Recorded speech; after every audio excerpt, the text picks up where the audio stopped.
Araw-araw, tayo ay bumabangon para sa kinabukasan ng ating pamilya.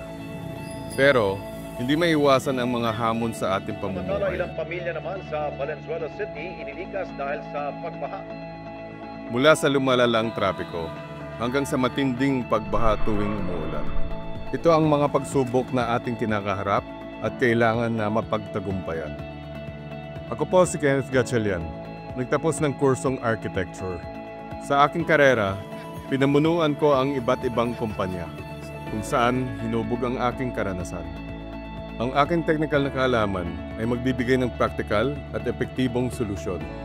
Dahil alam ko na we can do more. Anong kahoy niyo? Laminated? Alam ko, maple eh. Ang mahal yun.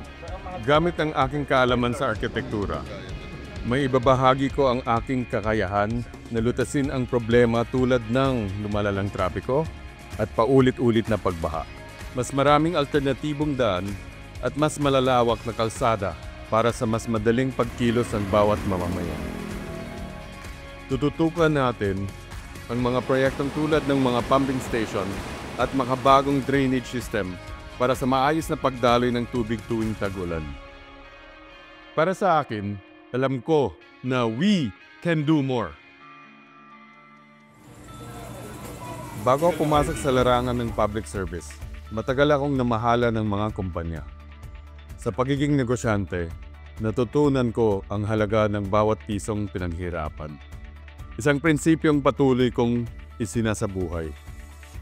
Isusulong natin ang mga proyekto na maghatid ng benepisyo at mapapakinabangan ng bawat Valenzuelano sa kanilang pang-araw-araw na pamumuhay. We can do more upang tiyakin na ang mga binabayaran na buwis ay mapupunta sa mga proyekto na mag-aangat sa kalidad ng ating pamumuhay. Ako po si Kenneth Gatchalian. Makakaasa kayo ng isang lungsod na mas ligtas, mas maayos, at mas maipagmamalaki ng bawat Valenzuelano. Para sa unang distrito ng Valenzuela, we can do more.